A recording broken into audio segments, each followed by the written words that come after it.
In this video, we're going to talk about how to get started using the 2018 model Xbox One Controller Monitor from benheck.com. Let's get started. So let's take a look on the back here. We've got a variety of ports. We have a DC input jack, 7.5 volts, a slot to access the SD card. Light sensor goes here. We have a lot of extra I/O pinned out, so you could, look at this with a scope or hook it up anything you want. Brightness control for the LEDs. So if you're filming this at really high speeds, you can actually turn that knob and make the LEDs brighter so you can see them at high frame rates. This is where the controller cable plugs in, and then we also have camera control. So if you have a camera that can take pulses to start or stop, you can actually hook that up here using the terminal jacks. So you're going to have a cable about 8 foot long. It's going to have an end here for the controller and an end here for the monitor. So we're going to plug that in. It's keyed, so it can only go in the right way. And then we're also going to put this on the nice stand that you'll get. Here is the stand. It's just a little 3D printed job.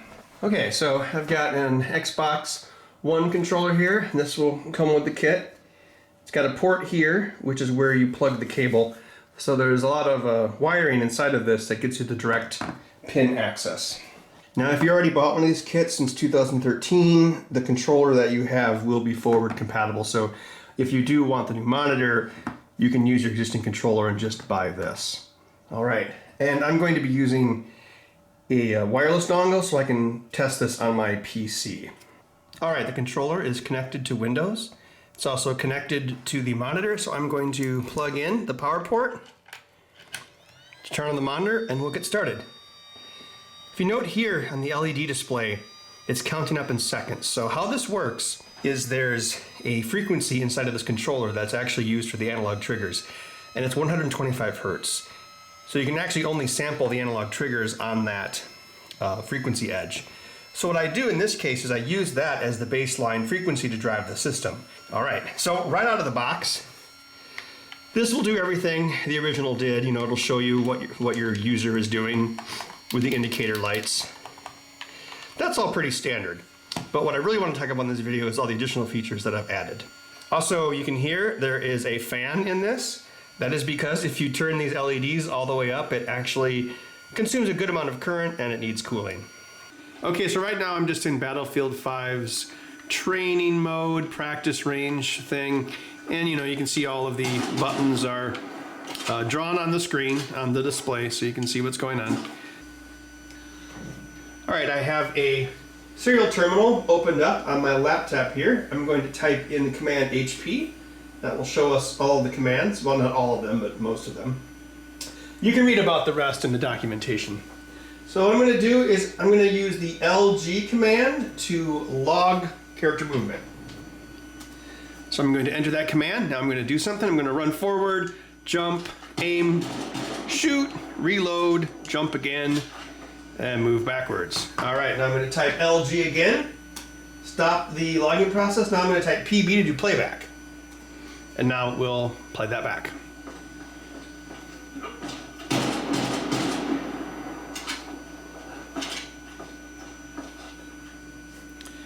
So the LED indicator does something different depending on what mode you're in. When you're in the logging mode, it will count down how many seconds of recording memory are left.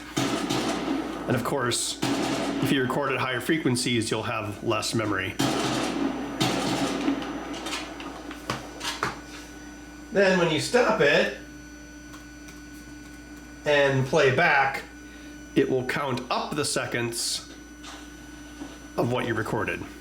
I've removed the SD card from the monitor and plugged it into my computer.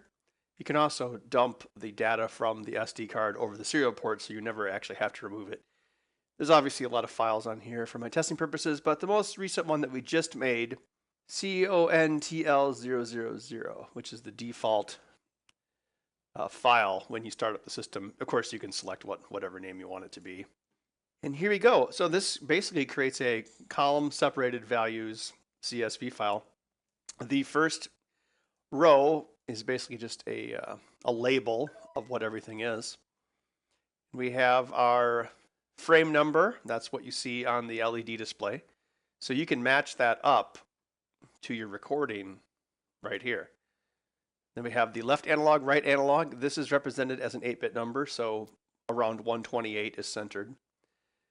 Right analog, XY, R3, left trigger, left bumper, right trigger, RB. The left triggers drop down to about 50, I believe, when they're pulled. And then over here, all of the other buttons are basically ones or zeros. So electrically, the button actually is a 0 when you press it, but what I've done here is I make it a 1 just so it's a little easier to read. The last two columns, camera and sensors. So if you have the light sensor hooked up, that 8 bits of light data, or single bit if you just have the one sensor, that actually is written here. Now since there's nothing hooked up, we just see 255 all highs in the 8-bit. But if you want, you can hook up that sensor and then it will actually record that as well. Same thing with camera. If we send this file back, if we put in 1 bit here on the camera and then load and rerun this CSV file, it will trigger your external camera recording at that point. So what you can do is something like this. Like, let's go down here, and this last column V is the flag column. And what we do is we actually put some human readable text there. There we go. So right there, some of the face buttons have been pressed. So if you're like, oh, okay, then you look over, okay, which face button was pressed, and you can take a look.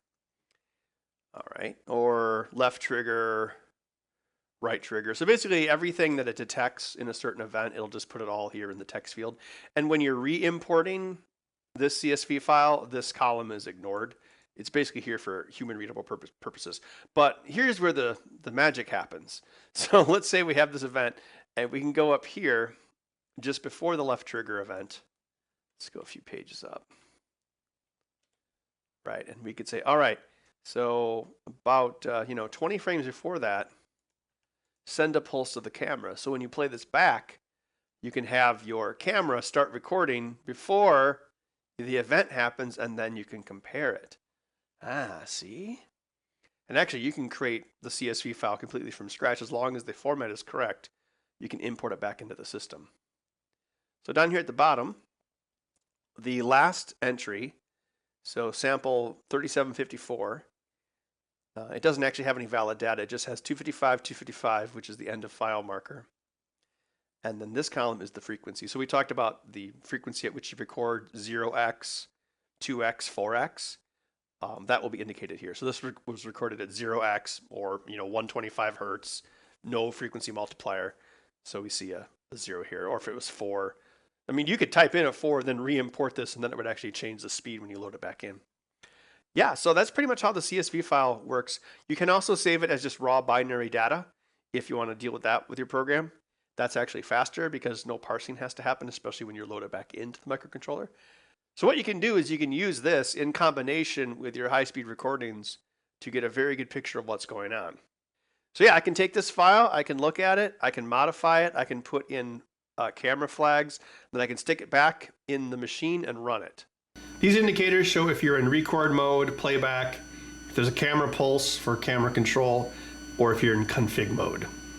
And right now this is displaying in seconds. We can also have it display in other ways. Let's go into the help menu. Let's see, we've got,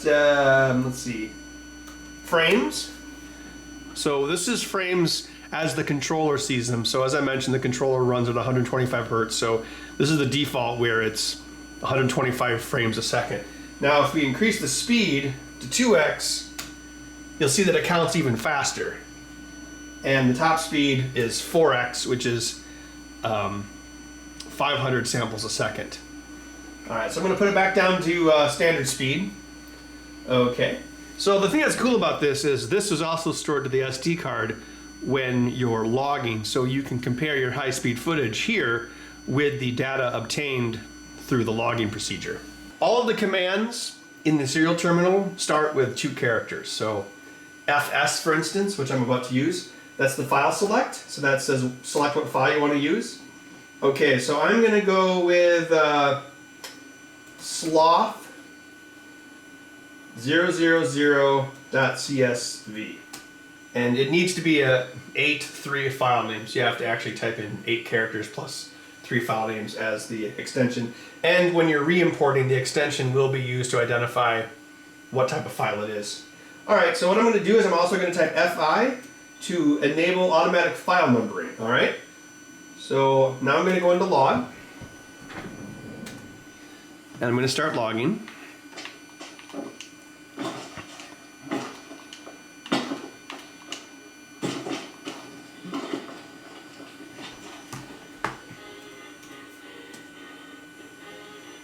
All right, so that one wasn't probably super useful because I moved from one area to another. So I'm just going to tap user or type in LG to start logging again. Now every time I do this, it's going to create a sequential file name. So sloth 001, sloth 002, etc. Stop it again.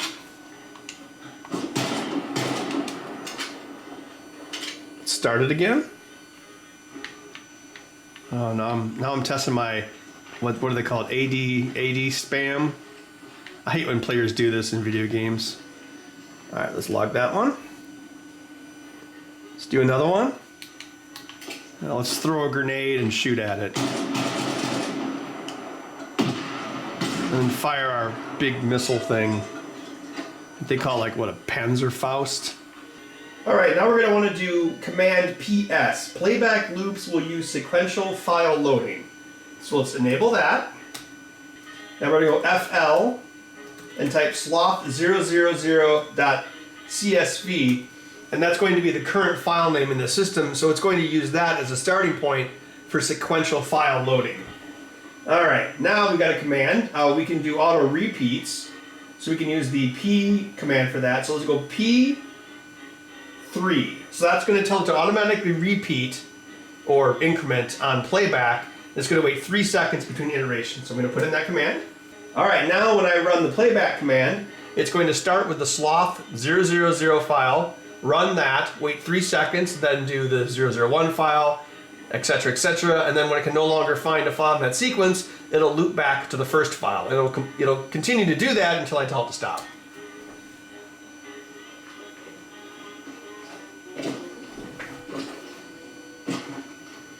Oh yeah, this is the file when we were walking away from the ammo depot. Okay, so we got 3 seconds, then it's going to do the next one.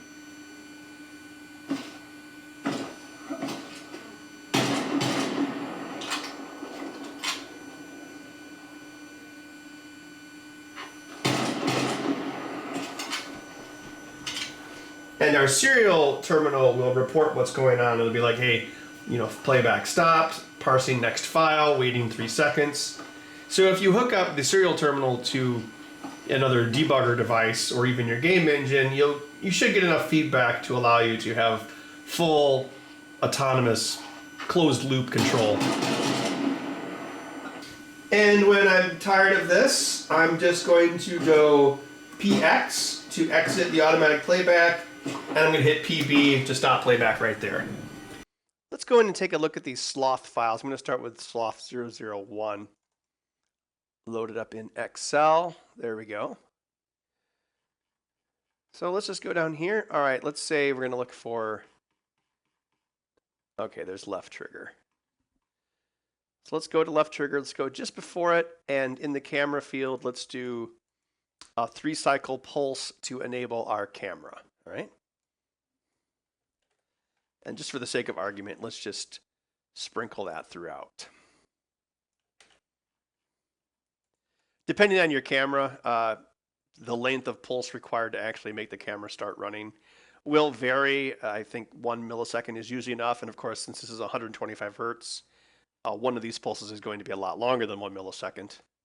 And of course, you can put in all the manual data you want. So you could use what you record as a baseline to get the numbers, and then go in and basically erase all of this and do it manually.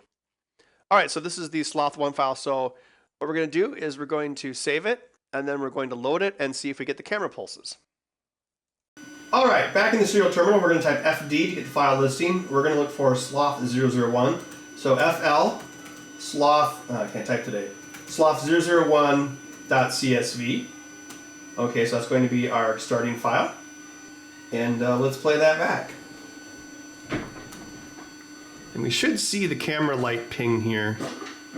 There, right there. let's talk about how the data can be saved. So we can say FC for export as CSV. Now for a target, let's go FU.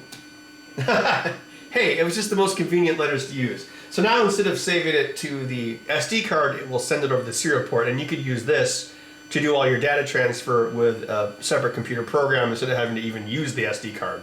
The SD card is just there as a storage option. Right, so now I can type FM, and then it will dump all of that CSV data over the serial port. And we can also load the memory of the controller over the UART port as well. You can actually just send a CSV file over the port and it will end up in RAM. Right, so what you could do if you set up some sort of closed loop testing program is you could put your camera flags or whatever you want in the CSV file, and then you could send it into RAM and then run it. And then as it runs, the light sensor flags will be updated. And then once it's complete, you could dump the data back over the serial port into your computer for external storage or analysis, and then do the next iteration. Now, aside from creating CSV files or recording player input, you can also do something called event programming.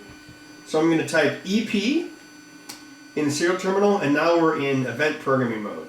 So this tells us what all the opcodes are and gives us an example. So what you can do is you can program up to 32 events and then play them back. So instead of recording what a player is doing or creating a CSV file, you can just type in commands and the system will play them back at an exact frequency. So here's an example. So we're going to wait 125 ticks, and then we're going to do left analog left. Okay, so it says okay. Now we're going to wait 50 ticks after that, left analog center, so your character will stop moving. Let's wait 250 ticks, or 2 seconds in this mode. Left trigger pull. And then pretty quickly, let's say the player has ADD or something, right trigger pull to fire the gun. Next, 50 ticks later, right trigger release the trigger. 50 ticks later, left trigger release the left trigger. All right, so now we're going to go, let's wait about 2 seconds. Left analog right. So we're going to start moving to the right. Now we're going to do 50 left analog center. All right, and then our final command is going to be end. Let's type EB to play back.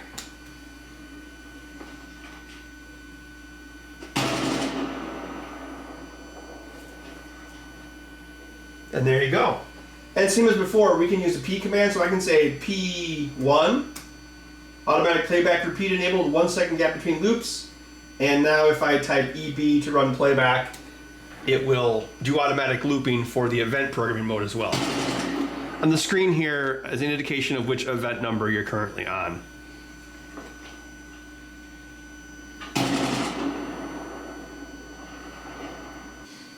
All right, let's try event playback for character movement.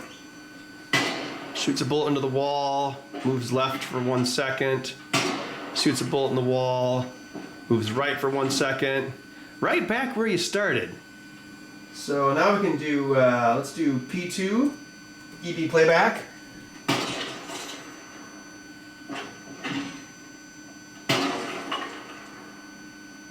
Complete the loop. Then it's going to start over after 2 seconds, and it will just keep doing that forever. Or until your character runs out of ammo, of course.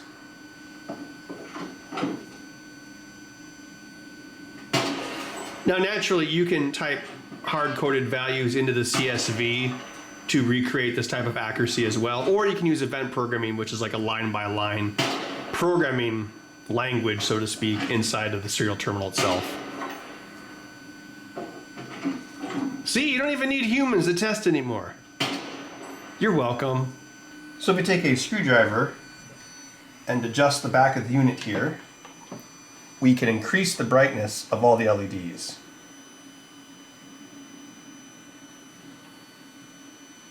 It can get pretty bright, which is why we have the heatsink and the fan. But this ensures you can still see the indicator lights even when you're recording at really high frame rates with your camera. Let's go over the serial terminal commands that are currently available as of this version. 0x, 2x, 4x, that basically sets the frequency at which it samples and also at which it playbacks. AV, sample and store analog stick trigger values. So that kind of works like this. Type in AV, and then you're going to take your controller, and then you're going to push A for the baseline, hold that trigger, A, that trigger, A, up, down, left, right, up, down, left, right, and that will basically store the ranges of the analogs to eeproms for display and playback later. Now, I'll do this for you when I build the system, but if you have an older controller or you want to switch controllers, you should resync the controller to each individual monitor. Going back down the list, AP, this shows you the current analog ranges. So left trigger released or pulled, right trigger released or pulled, left analog X, left center right, up, center down, etc., etc. So DS shows seconds on the display. All right. DF shows frames on the display. Great. DH, display in hexadecimal. Yeah, that way you can fit more on this 4-character display. DD, display in decimal. Also, when you display it in hexadecimal, it will also record hexadecimal into the CSV file lines for the event numbers. T commands are for time of flight detection. So I have my sensor hooked up here, and the one that this comes with is hooked up to sensor 7. So it goes from 0 to 7. Yeah, so let's just test this. Let's go TB to display time of flight for any digital button. So TB, and it's going to be looking for a bright to dark transition.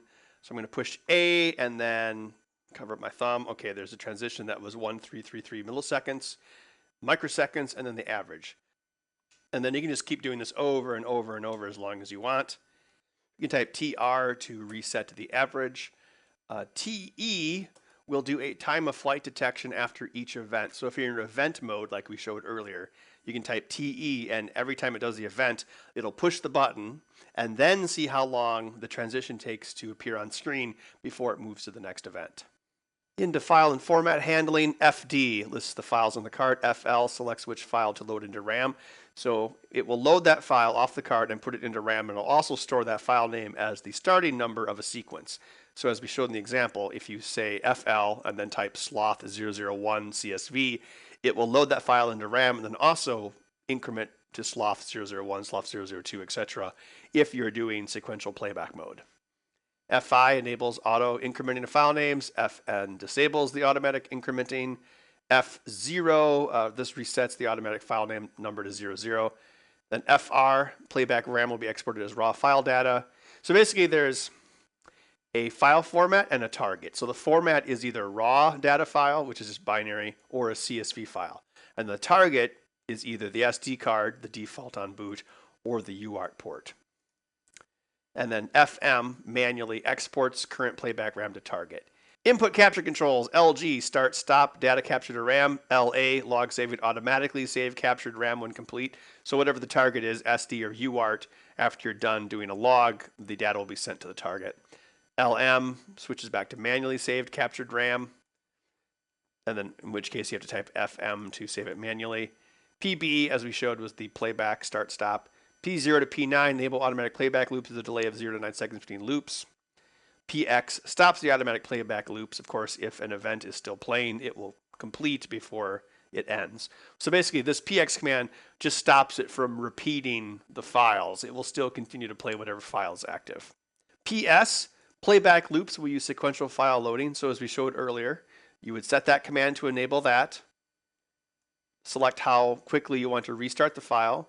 Use FL to select your starting point, and then type PB to begin playback. And it'll do 001, 002. And you don't have to start at 000. You can start at 100 if you wanted. Again, you can basically whatever file name you select. Event programming controls, as we showed, EP enters programming mode for up to 32 timed events. EB begins playback of the program times events. And EE ends playback of the program timed events.